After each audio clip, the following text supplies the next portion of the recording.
आप सभी का खैर मकदम है, मीडिया के दोस्तों का जो जिनके साथ काफ़ी लंबे अरसे के बाद मुलाकात हो रही है।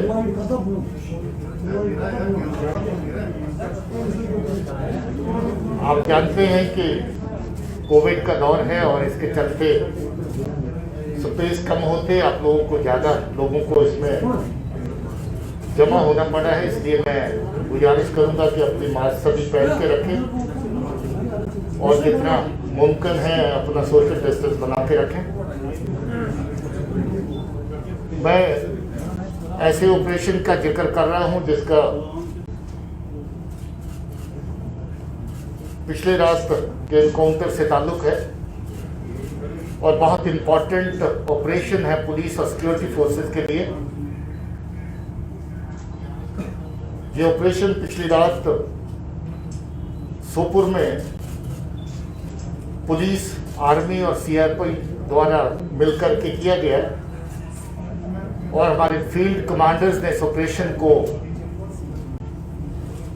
पूरी रात सुपरवाइज किया और सीनियर लेवल पे मेरे भाईजान जीओसी साहब और आईजी साहब पल पल इस ऑपरेशन को मॉनिटर करते रहे। बहुत नीट एंड क्लीन साफ सुथरा ऑपरेशन हुआ जिसमें 3 बहुत ही खूंखार टेररिस्ट कमांडर मारे गए और ये तीनों के तीनों अपने आप में कमांडर थे, क्योंकि बड़े लंबे अरसे से बहुत तरह के टेरर क्राइम को ये अंजाम दे रहे थे।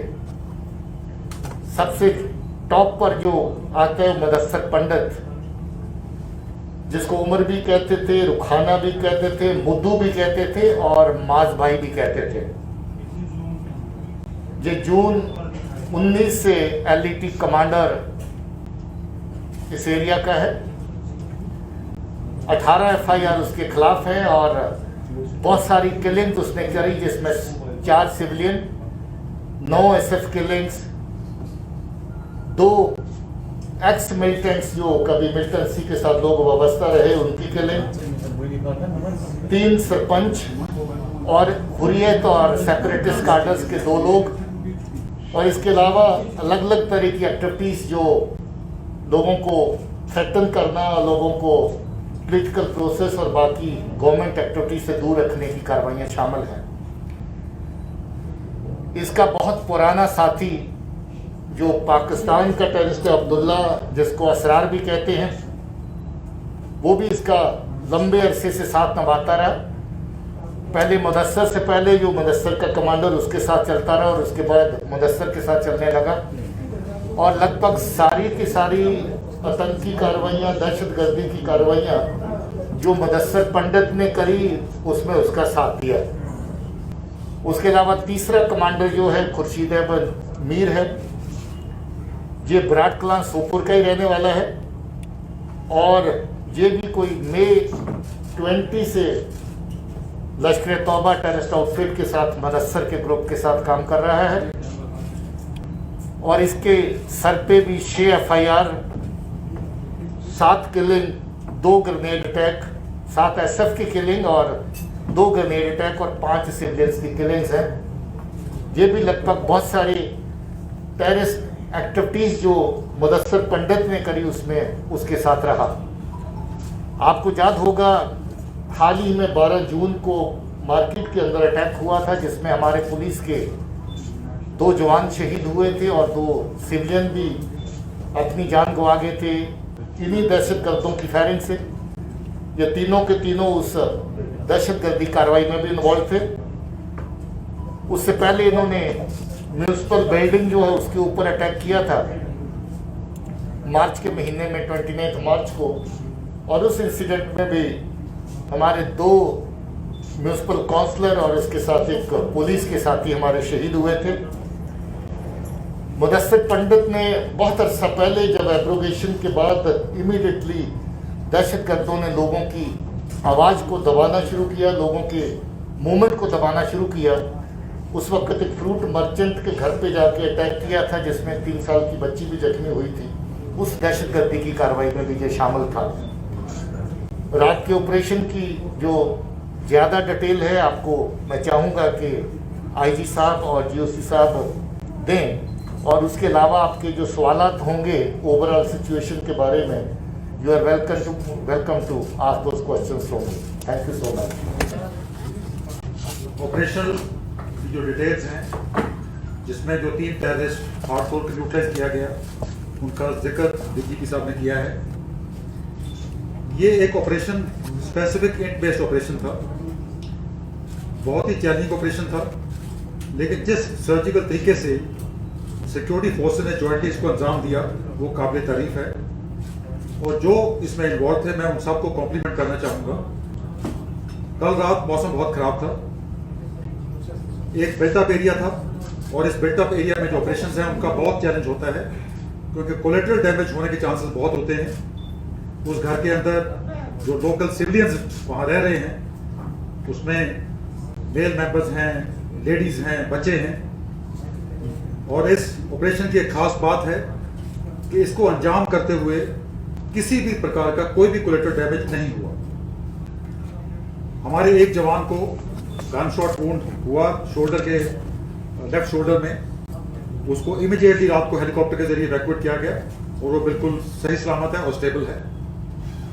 उसके अलावा इस कंप्लीट ऑपरेशन को अंजाम देने में जो प्रोफेशनलिज्म सिक्योरिटी फोर्सेस द्वारा दर्शाया गया है वो काबिल तारीफ है। दूसरी बात, अगर आप इस ग्रुप के बारे में जो डीजी साहब ने बताया है, ये लगातार इन कार्रवाइयों को अंजाम दे रहा था, और जो ग्रुपिंग हमने देखी है उसमें लोकल टेररिस्ट के साथ हार्डकोर पाकिस्तानी टेररिस्ट इनके साथ होते हैं। ये रिसेंट इंसिडेंट्स में एनकाउंटर्स में सेकंड मौका एक सीलू में ऑपरेशन हुआ था, जहां पे हमने 2 टेररिस्ट को मारा था, एक लोकल था और एक पाकिस्तानी टेररिस्ट था। तो ये बड़ा एक नेटवर्क जो नेक्सस है जो एग्जिस्ट कर रहा है, और यही एक कॉज ऑफ कंसर्न है कि जो लोग इकट्ठे मिलके ऐसे ऑपरेशन को अंजाम देते हैं और इनोसेंट कश्मीरियों का खून बहाते हैं। इस नेक्सस को तोड़ना है, इस नेक्सस को डिस्ट्रॉय करना है, ताकि जो पीस एंड डेवलपमेंट जो जम्मू कश्मीर में हो रही है उसमें कोई खलल ना डाल पाए।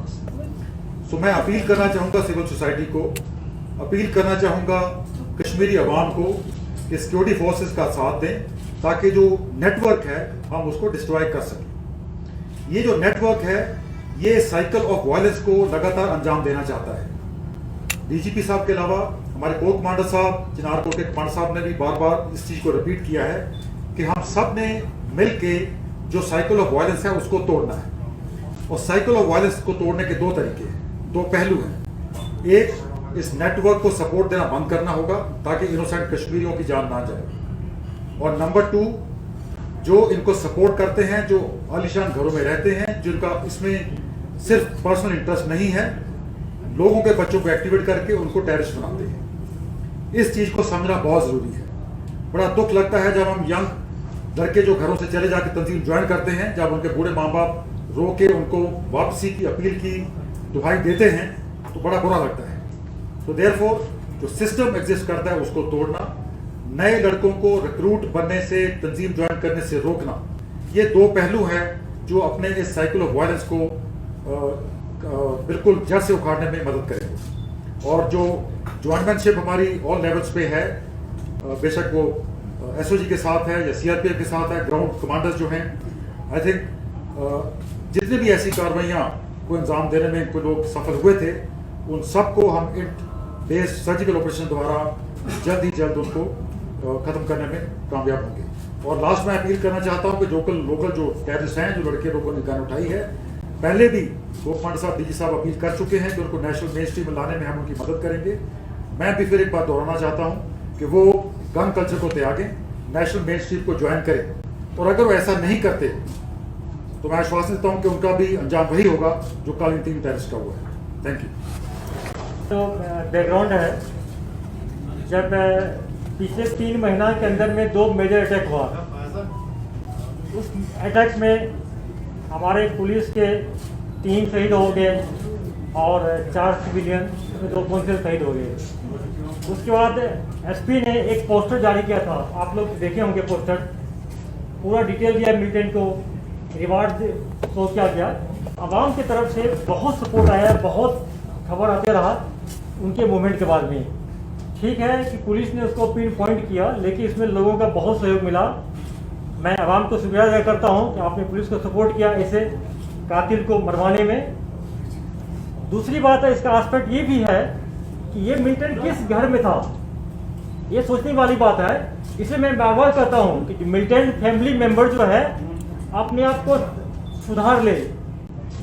नसीर उद्दीन जो मिलिटेंट था, जो हंदवाड़ा में लास्ट में मारा गया था, जो बहुत सारे सीआरपी को 6 सीआरपी वाले पर अटैक को किया, जिसमें हमारे सीआरपी के 6 जवान शहीद हुए थे, इन्वॉल्व था नसीर लॉन, उसके घर में था मिलिटेंट। मैं मिलिटेंट के फैमिली मेंबर से यह आग्रह करता हूं कि अपने घर में मिलिटेंट को पनाह नहीं दे। फिर आप बोलते हैं कि पुलिस उनको जाती करती है, पकड़ती, पूछताछ करती है। ये एविडेंस, कल का एविडेंस है, इनकाउंटर उनके घर में हुआ, मिलिटेंट छिपा हुआ था। तीसरा एस्पेक्ट जो यूथ को खराब कर रहे हैं वो है नार्को ट्रेडिंग का। आप देखते हैं सोपूर जो है हब है, नार्को बहुत वहाँ सस्पेंस मिलता है पूरा। एसएसपी बारामूला ने बहुत सारे मॉडल को बस्ट किया है, कुपवाड़ा भी हुआ, 2 मेजर नार्को टेरर मॉडल को बस्ट किया गया है। मैं यूथ से अपील करता हूँ कि नार्कोटिक्स से दूर हटे। उनके पेरेंट्स से भी अपील करना चाहता हूँ कि अपने बच्चों पर पेरेंटल कंट्रोल रखिए। बच्चे क्या करता है नहीं करता ये आपकी जिम्मेदारी है, ये पुलिस लॉ इन्फोर्समेंट एजेंसी की काम नहीं है। हमारा काम तब होता है जब आप क्राइम करते हैं, जब आपके बच्चा क्राइम करता है तब मेरा ड्यूटी होता है। लेकिन उससे पहले क्या हो रहा है, इसके लिए पेरेंट्स जिम्मेदार है, सोसाइटी जिम्मेदार है, नेबर्स जिम्मेदार है। आप मीडिया फ्रेंड्स का भी ये ड्यूटी बनता है कि ये आवाम को, खास यूथ को एजुकेट करे, ये बात फैलाए कि नार्को टेररिज्म नहीं पड़े, टेररिज्म को छोड़े। क्योंकि देखिए ना, अगर इंसिडेंट होता है, ग्रेनेड थ्रो होता है, जैसे सोपुर का था, हमारे 2 सिविलियन भी मारे गए, पुलिस पर अटैक हुआ। तो ये जो हम लोग सिलसिला शुरू किए हैं, तो आवाम से मांगते हैं, हेल्प मांगते हैं, पोस्टर डाल के, इसमें बात को आप लोग फैलाएं, ये आवाम को आप लोग अपील करें। ऐसे जो कल्पिट्स हैं, जो सोसाइटी में डिस्टर्बेंस करना चाहते हैं, ऐसा नहीं कि सिर्फ पुलिस सिक्योरिटी फोर्स वाले शहीद होते हैं, सिविलियन भी जा रहे हैं, उनका भी लॉस हो रहा है।